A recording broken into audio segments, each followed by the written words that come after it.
quand même à rappeler que Fonikè Menguè, quelque part même Bilou, à un moment donné étaient tous à l'extérieur, en dehors de la Guinée. Ils se savaient toujours menacés parce qu'ils portent des causes qui ne sont pas forcément les bienvenues en Guinée en ce moment. Mais il a quand même décidé de revenir ici, de continuer à porter ce combat, sinon il se serait exilé tout simplement comme d'autres le font et resté à l'extérieur. Ils sont revenus en Guinée. Et au moment où ils revenaient, je pense que leur axe principal en termes de dénonciation, de demande, c'était le retour à l'ordre constitutionnel. Leur arrivée a coïncidé au retrait de nos agréments, donc des 3 médias prescripteurs qui ont été fermés avec un millier d'emplois à l'appui. Et là, ils ont intégré la cause de ces médias-là à leur sujet.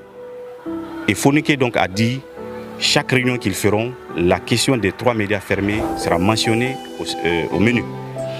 Nous avons donc décidé de porter notre solidarité à leurs familles qui comptent des frères, qui comptent des épouses, qui comptent des enfants, qui comptent même des parents d'un âge très très avancé, qui pleurent et qui souffrent en grande douleur cette disparition, pour reprendre les termes du ministre Gawal. Nous voulions leur dire que nous sommes à leur côté. Nous voulions leur dire que nous souffrons avec eux.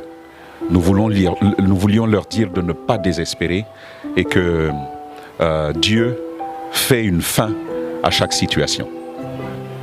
Et le pire qu'on puisse faire à un enfant, c'est de lui enlever son papa, qui constitue son espoir, son modèle, qu'il doit recevoir chaque soir qu'il rentre à la maison.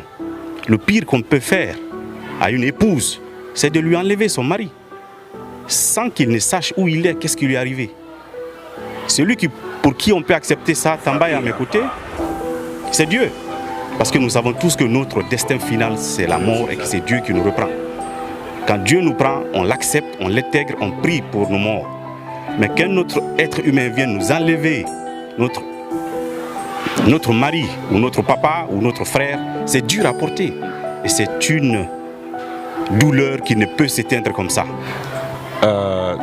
Billo est un citoyen modèle. C'est l'idéal de citoyen dont la Guinée a besoin et pour lequel la Guinée devrait investir. Il ne doit pas disparaître. Il n'a pas sa place en prison. Parce que si on avait plus de Billo en Guinée, on ne serait pas à ce stade-là. Malheureusement, beaucoup ne l'ont pas connu. Moi, je l'ai connu, je l'ai pratiqué. Et je dois en témoigner.